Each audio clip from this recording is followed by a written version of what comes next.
And when you study speech writing, when you look at all the speeches that have gone down in history, throughout history, you will start to see patterns. You will see, there is skill to master in speech writing. It's not a gift you are born with. It is JFK, Obama, Winston Churchill. They respected it, they studied it, and not surprisingly, they got very, very good at it. Hello and welcome to the Big Problems, Little Solutions podcast.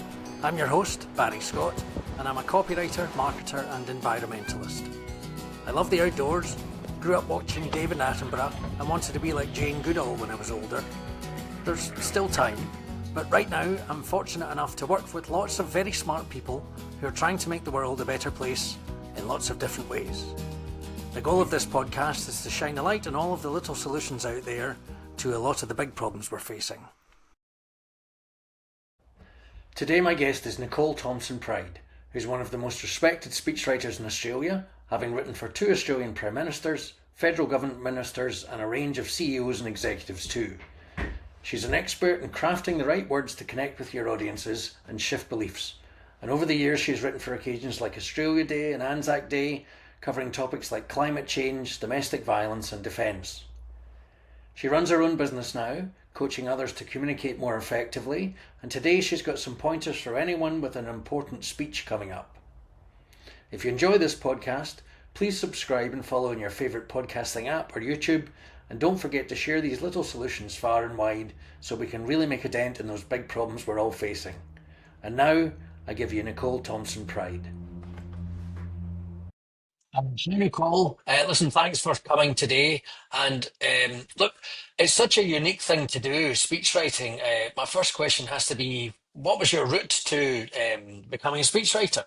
Yeah, it's a funny story, but I think where it all started was, I don't know about you, Barry, but from a really young age, I'd say about 8, I knew I wanted to be a writer, and I loved writing. Interestingly, a bit like my son at the moment, I loved writing, but I didn't love reading. I was a creator, I wanted to create. So I didn't really get lost in books, but I got lost in words. And I originally wanted to be a sports journalist. I think just because I know, I've not landed very close to it. Do you know, I loved rugby league growing up. I don't know. I think my dad loved rugby league. So, I watched a lot of rugby league. But I actually think it was the passion and the excitement that I loved about sport. Sport just gives you all the emotions. And we've seen that so many times, with the Matildas. You see just, sport just brings people together and connects people and gives people all the emotions from the highest of highs to the absolute lows. And I actually think that's what drew me to sports journalism. I think it's so obviously genuine and authentic as well. Recently with Rory McIlroy, with his win with the golf and all that, just that pure raw emotion. And it's not fake, it's not made up. It's just real. And it's nice to watch, I think, Yeah, and I think it's that same thing that has drawn me to speech writing. Even though there's 2 very different things, being a sports journalist and being a speechwriter, especially for politicians or, speech writing for, big government issues, which is where, I've spent most of my career. But it's the same thing. It's really about navigating people through those emotions. And it's really about getting people excited or, getting people to feel things about topics or changing how people are thinking and feeling. So in that sense, I think it's the same thing that drew me to sports journalism, which is the emotion and connecting people and the highs and the lows, but navigating something as one. That actually has drawn me to speech writing. And how I became a speechwriter was when I was doing my master's, there was a subject, it was called Persuasion in Public Affairs, and it was a speech writing subject. And as soon as I saw it, I was like, I'm going to like that subject. So I actually left it till last, and it was the very last subject. The timing worked out because, I only got offered every second year. Just worked out that the timing worked out that it was the last subject that I took as part of my master's, and I loved it. I was like, this is amazing. And of course, I was studying JFK, Winston Churchill. I was studying the speeches that went down in history. Some pretty good speeches, Yeah, right? Some Yeah. really good Yeah. speeches. And I was like, this is amazing. I want to do this. How do you do this? And I had no idea. And I finished that subject in like October, November, the last subject, finished my master's. Then, I kid you not, in January, I saw that the Department of the Prime Minister and Cabinet was advertising for a speechwriter. And I was like, wow, that's how you become a speechwriter. You just apply. And look, the Just apply speechwriting for the position was job. a That's it. just apply. Look, Yeah. the level of the job was a level below in seniority of where I was at, but I had no speechwriting experience. So, that didn't bother me at all. So I just applied and didn't get the job initially, but got put on like this merit list that the government has. And then not long after, got a phone call saying, hey, actually, we do now have a spot for you on the team. And that's how I became a speechwriter. So it was just That must have initially been so a year. exciting when you got that phone call. Like, just amazing. Yeah, well, I think it was exciting seeing the job ad because I was like, okay, there are speechwriting jobs. Like, there is opportunity. You can get into this profession. But yeah, it was a baptism by fire, as they say. Your very first role as a speechwriter being at the Department of the Prime Minister and Cabinet. So that was, but it was amazing. I was in an amazing team, the best speechwriters in government, learning from them. So it was a really amazing opportunity and something I look back on very fondly, and I think something I will always look back on very fondly and kind of see as, that fork in the road moment where I went in a different direction. But it was just a year contract, and I was a general communicator. Like, I was a generalist, was a communicator manager at Soldier On, the veteran charity at the time. But I'd always had a passion for writing. I was always very good at writing. I'd always done a lot of writing within the communication roles I'd done. But I did just see it as, I'm going to do this for a year. I'm going to be a speechwriter for a year. And then I'm going to go back to communication, but with a really strong writing, like an even stronger writing skill set. Yeah. Well, here I am. That was 2017. So how long has it been? 8 years. Almost 8 years exactly. I think it was May 2017. Here I am 8 years later, still a speechwriter, gone on to, create a speechwriting course because it reeled me in because the impact you can have is so great. Yes. And the need for speechwriting is so great. And the number of speechwriters in Australia is so few. And there is so much opportunity for speechwriting to become more professional, for it to be a skill set that we actually go and learn and develop and master, and then we better support leaders to make really big change in the country. So that's why I'm still here. I'm pretty passionate about it. Yeah, certainly, certainly. Now you touched on you touched on all sorts of different things there that I would love to chat about. But one thing that you said just towards the end there was that the need for speechwriting is great. Um, what do you see speechwriting? What's the need right now at this moment in time for good speechwriters and for people to make good speeches? What's the difference that you think it can make? Okay, so let's get very clear about what speechwriting is. It's so funny because people say, "Oh, I'd make a good speechwriter because I'm a good wordsmith." Writing is the execution of thinking. So to be a good speechwriter, you need to be a good thinker.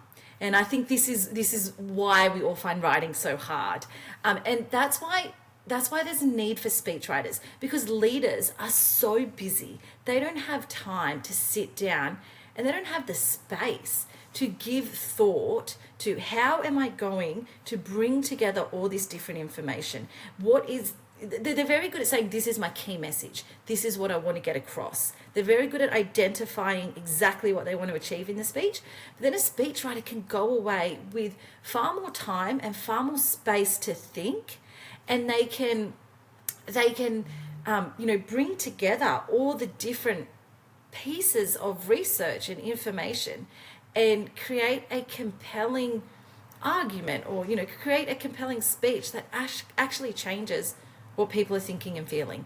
And that's why I think there's a great need for speechwriters, because we need, especially in a world where there is so much information. So the job of a leader, and therefore the job of a speechwriter, is to make meaning of information. So how we shift beliefs, how you as an individual shift beliefs, one of the techniques that you would use is called reframing. So, you take information and you reframe what that information means. And by doing so, you can shift your beliefs.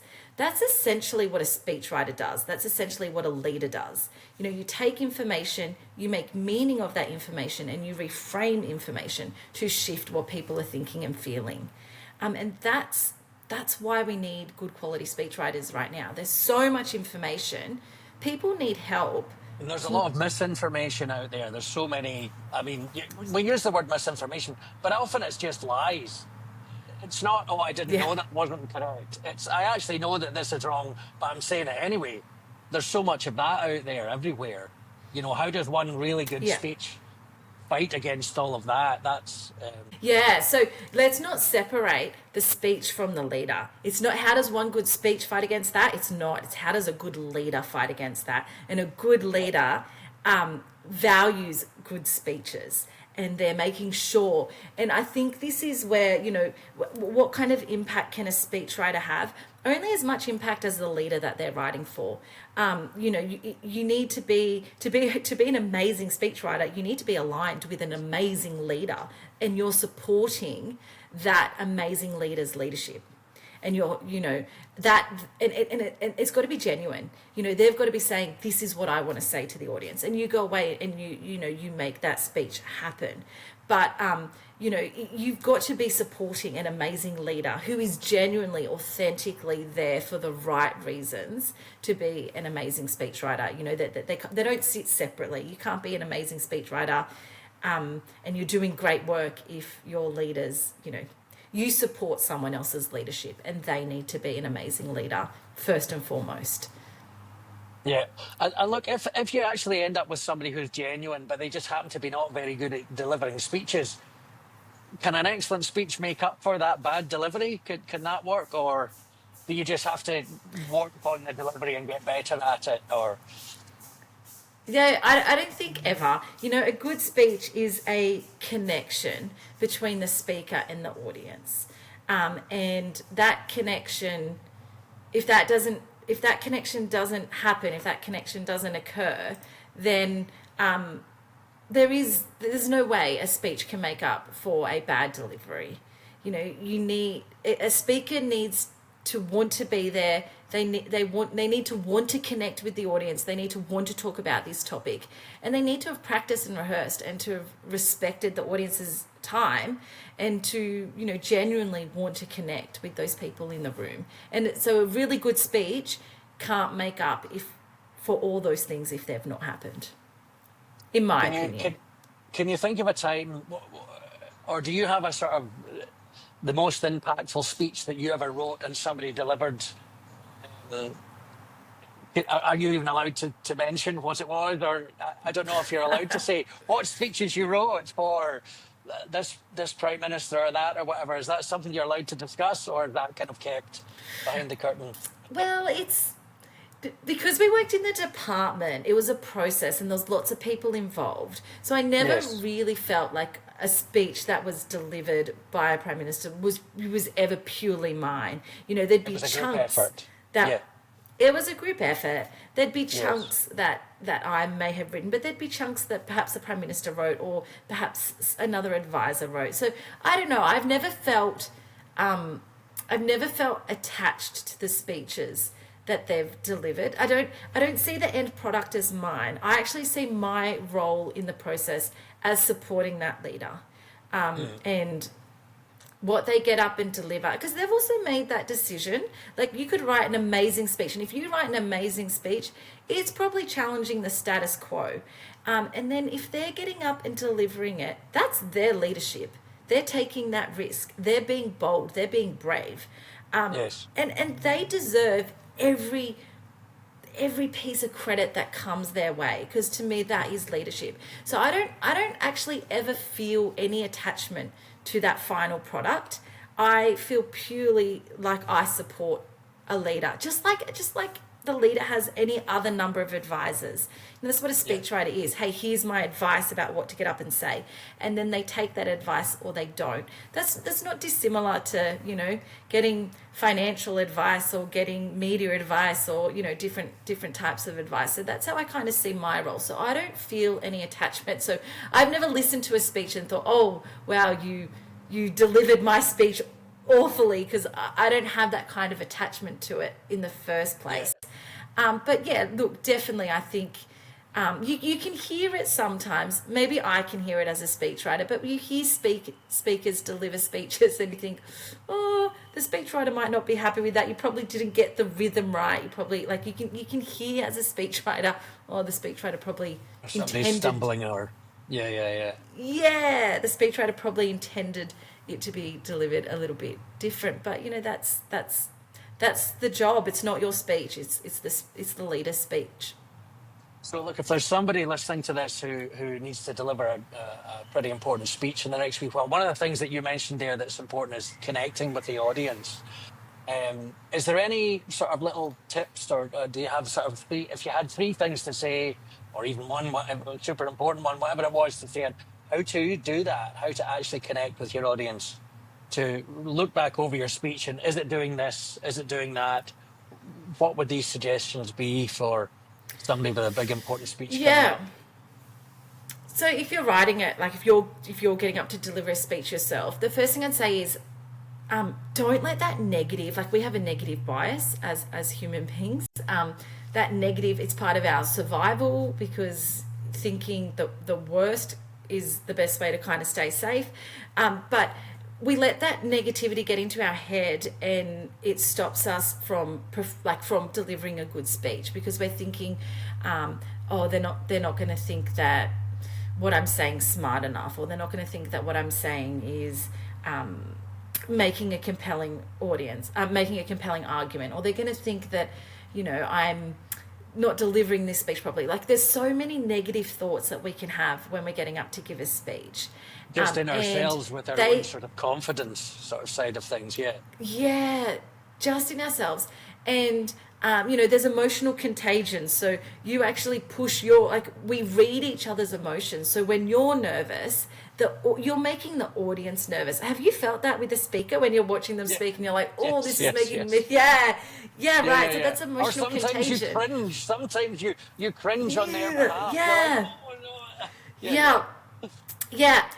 So it's really important to know that you're pushing your emotions onto the audience, or they can feel your emotions. So it's really important to silence that negative talk inside your head. And remember that people have come, I would say a good chunk, I mean, don't have stats to back this up, but I would say a good chunk, let's say 90% of the audience, they want to hear you deliver a good speech. They're not there, they're just there. They're on your side, They're on your side. They're on your side. They just want to hear you deliver a good speech. And, you know, they're just there to listen to what you have to say. And, you know, I'd focus on that 90%. You know, there are 90% of people here who want to hear me speak, and I just forget about the 10%. So I think the first thing is you got to manage your nerves, because you got to get up there and you have to deliver. You have to deliver it with confidence, and I'm not going to say charisma, because some people will be like, well, I don't have charisma. I don't think you need charisma, but you've got to deliver it like, I'm here to share with you my expertise, and you've got to own that moment, and you've got to own the stage. The next thing I'd say is know your purpose. Like, what are you there to do? Are you there to motivate people? Are you there because you're setting the scene for the speakers that are coming next? So know your purpose. And then the last thing I'd say is articulate a single key message. It's probably the number one thing missing from speeches. Speeches need a single key message. And you need an emotive appeal to go with that single key message. Now, I just want to go back to purpose for the know your purpose.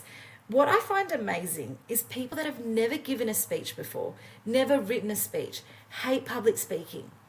They get up and give the most amazing eulogies. Have you been to a funeral and, you know, someone's gotten up because they're the son of of the person who's passed away, or Yeah, they're the and daughter. they're genuine and emotive and all of that. Yeah. Because they know the reason, they know what their job is when they're getting up there. They're going to make meaning of this person's, their loved one's life. They're going to make meaning. They're going to add the emotion, because we know we're supposed to, that just comes naturally when you're talking about someone that you've loved and their life has ended. And I think that's one of the big things that's missing. And I find it funny that so many people can nail a eulogy, but then we're not very good at giving speeches. And I think sometimes we don't know our purpose. So I would say your purpose, know your purpose, know why you're getting up. As I said, is it to set the scene? Is it to motivate people? Is it to try and shift a belief? Why are you getting up to give the speech? But then also know, as a leader, as a speaker, it is your job to make meaning of information. So take information and then distill what that means for the audience. So if I'm going to tell you about these statistics about climate change, you should matter about them because X, Y, and Z. Sometimes we fall short of making meaning of information, and that's really a leader's job. So know your purpose and own the moment to make meaning of information for the audience, to provide that thought leadership. Tell people what they should think about it. I guess that's the final part. Yeah. Or do you guide them to that? Because I suppose if you tell people, don't tell me what to do. Yes. You lead them down the path to. Yes. I always say this in my speech writing course, and we really saw this in Australia with the Voice to Parliament vote, the referendum. People do not want to be told what to think, ever. We don't want to be told what to think. So I always say, give them the evidence, but let them make the judgment. But if you've done your job well, you've pulled the evidence together, so you're shaping what they think, but you're never telling them. You should never ever tell anyone what to think. People should have the right to make their own minds up. We are human beings, we're not robots. People should be able to make their own minds up. So I always say, give them the evidence, but let them make the judgment, which is why good speeches need evidence or need research. And by that, I'm talking about stories, anecdotes, statistics, historical references, all that lovely stuff that helps people understand information. So what your job is as a speechwriter is not to tell them what to think, but it's to make meaning of that information for them, so that they can then start to see information through a new lens and make their own mind up. And with a speech, you're communicating just to the people who are in the audience, which could be anywhere between 2, 10, or 1,000 people. But then if you're trying to shift, I guess, the opinions of an entire country, what's going to happen is most of the country who aren't in that audience are only going to see a tiny little clip of that.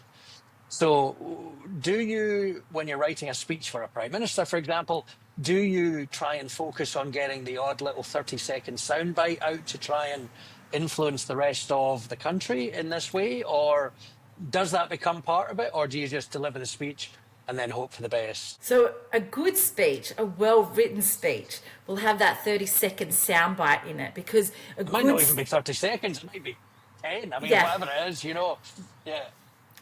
Yeah, because when you're delivering the big key message in a speech, when you're really making a point, that should be written in a way that, media can just pick that up and run with it. And it's there anyway, it's built into it. It's just there anyway. It's a really powerful standalone message. A good speechwriter, and for those who are listening and thinking, but how do you write that? There's writing techniques, they're called rhetorical devices, and they will give you, using those writing techniques, you can say a lot with a little. And, I teach some of this in my speech writing course, that all those kind of, that's one small step for man, one giant leap for mankind. That's antithesis. There's writing techniques and mastering just a couple of writing techniques, even just start with 3, start with the rule of 3, that's a writing technique. Starting with A the rule of repetition of 3. something 3 times, that comes up. You hear that quite a lot, and it works. Yeah, It stays in your mind. it works. It Yeah. does, absolutely. It gives rhythm, and it kind of builds the way we expect. So, research tells us that we like information packaged in threes, and if you look at advertising campaigns, you will see that. But it kind of, we expect to hear that those 3 kind of stepping stones. So rule of 3, alliteration and antithesis, which is just opposites, parallel to each other in a sentence. Start with those 3. But if you want to be a good speechwriter, if you want to deliver good speeches, you've got to master a couple of writing techniques. And going back to your question, are you thinking of those sound bites? No, you're not, but they will be in there because you are thinking of getting those powerful sentences into a speech, and those powerful sentences are often standalone. Yeah. And look, we're actually chatting today, coincidentally, on Earth Day, as it's the 22nd today. So I guess just kind of with that in mind, well, look, for me personally, the climate really is pretty much the major issue, and we're coming up for an election soon as well. If somebody's trying to make a speech about climate, or if there's some kind of message that they're trying to get across, um, is there any advice that you would offer in that regard? Because it can become quite polarizing. I've been doing some work quite a bit recently with helping with wind farms, and there's quite a bit of resistance from local communities into putting these in certain places, and a lot of that stuff is misinformation. They're being told this where it's not actually quite true. Just in general around the sort of renewables or nuclear, all of that, without getting too specific, how would you try and, what would be your advice on talking about climate? Because people can get pretty emotional about it. They can. Climate is it's it's probably the hardest. It's tricky. Yeah. Even like talking about it with my mum, for example, who's of a different generation, and but she just sort of says, well, what can I do? Like, what can I actually do about this? I didn't, there's nothing I can do. Yeah. Yeah, climate is interesting. It's divisive. It's almost like politics. I'm in this camp or I'm in that camp, and my mind is made up. And shifting. We have that cognitive bias. Once we've made our mind up, we look for information that reinforces our existing beliefs. Problem with climate is there's so much information and misinformation and changing information out there that finding that information that reinforces your existing belief is easy. There's a plethora of it, no matter which camp you sit in. So climate is very tricky because, we have that cognitive bias. We've made our minds up. We're reinforcing our beliefs with information out there. The other thing that's tricky with climate is that we don't have historical. So the thing with really divisive issues that evoke a lot of raw emotion, you can go back in history and you can talk about historical examples because they've played out. It's we don't like the uncertainty of climate. It's like, well, you can't tell me that this is going to happen. And the truth is we can't. With climate, we can't definitively say that this is going to happen because the effects are cascading. So we don't know how those cascading effects are going to play out in the future for a definitive, this is what the world will, definitely look like in, 2070 if we don't, do something right now, because we actually don't know how those cascading effects are going to play out. And we don't have a historical example to go back to because we've not navigated this before. So that makes it also tricky that, we can't give people what they want, which is certainty, which then leaves it open for more misinformation and the questioning of, well, that's not going to happen then, and this isn't going to happen, it's all lies. So climate is a very tricky topic. I don't work specifically in the climate space. I've written speeches about climate change, but I don't work specifically in that space. But around the world, there are a growing number of speechwriters who work specifically in that space, and they're very, very passionate about training the generation, the upcoming generation, or existing communicators on how to write speeches to shift beliefs. So one of them is Rune Nielsen, and he's just recently written a book called Speaking on Climate: A Guide to Speechwriting for a Better Future. So I'm not going to go too deep into that world, because these people are studying, how do we start speaking in a way that actually makes a difference? How do we get majority of the population on board with making the changes that we need? And as you said, the other big thing with climate change is individually we all feel so small because the issue is so big. But as the title of this podcast is, we can all individually make small changes, but to an extent we also need big change from big countries as well. I'm gonna get that book as soon as we finish here. I'm gonna go and buy that book. That's brilliant.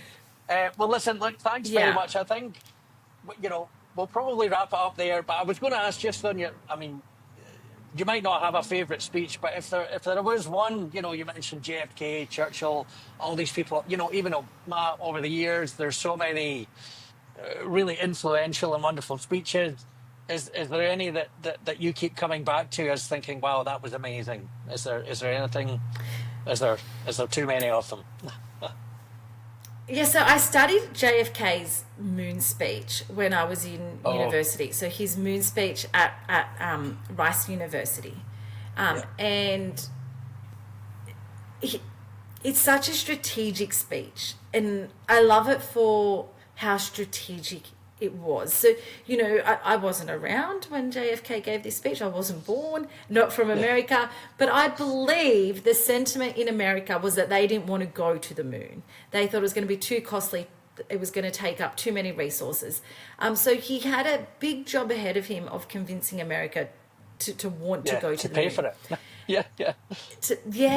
And he starts with that, if I was to condense human history in a time span of about 50 years. And then he goes through everything that, all the big things that have been achieved, like automobiles, planes, electricity, penicillin, learning about gravity. And then after that, he says, and he kind of makes out the next progression in humankind is going to the moon.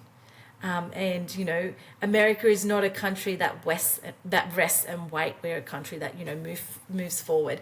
And I thought he made meaning of information. He reframed, rather than this is just a cost. He reframed the situation. Rather than this is just a costly endeavor to be the first country on the moon, he was like, hang on a second, this is the next step in the progression of humankind, and who should do it but us? It was just, and that's, so I love how strategic he was with how he pulled information together and how he reframed the situation. And that is really the job of a good speech. How do I reframe this so I can motivate people to want to be involved? How do I reframe this so that I can shift what people are thinking? How can I get people to see this through a new lens? How can I provide... that's the job of a speechwriter, and he did that beautifully. There's other speeches. For some reason, how old would I have been? Like 11. I would have been 11 when Princess Diana was killed. And I don't know why, but the eulogy her brother gave. That's always stuck with me as like a really, really beautiful speech. There's so much from Barack Obama.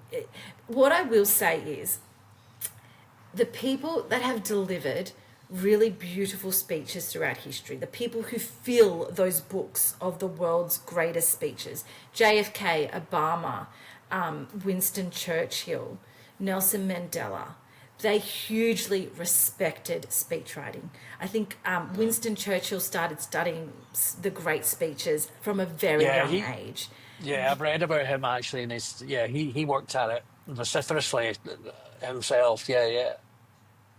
So it's no stroke of luck that the best orators, the best leaders that have gone down in history, hugely respected speechwriting. And that is why I think there's a really great need for more trained speechwriters, because the people who have nailed it throughout history didn't do it by chance. They had studied the great speakers for a very long time. You know, do you see what I'm saying with that? Like, it makes sense. I mean, it's like anything. You want to get good at it, just study, practice. Do you know what I mean? And that's it. Yeah, study, practice, but it's so interesting how many people are like, oh, I've never studied, like speechwriters, actual speechwriters. I've never studied speechwriting. I just do it by intuition. But interestingly, the people that have written the speeches that have gone down in history have greatly respected speechwriting, and they have studied all the really. And when you study speechwriting, when you look at all the speeches that have gone down in history, throughout history, you will start to see patterns. You will see, there is skill to master in speechwriting. It's not a gift you are born with. It is JFK, Obama, Winston Churchill. They respected it. They studied it. And not surprisingly, they got very, very good at it. So that would be my message to people out there that want to become a speechwriter and want to make a difference as a speechwriter. Because I do think speechwriters can make a difference. You need a good leader. You have to be aligned with a good leader. Yeah. But I do think good speechwriters can make a big difference. But you've got to respect the audience, and you've got to respect the craft. Like you've got to master. You've got to master the techniques, and you've got to learn how to think critically and pull information together creatively and compellingly. That's great, Nicole. Thanks very much. I'm going to buy that book and study and try and master that side of things on climate now anyway. But listen, thanks very much for your time this morning. And I'll see you again. Okay. Bye. Thanks again for watching, and don't forget to share these little solutions far and wide.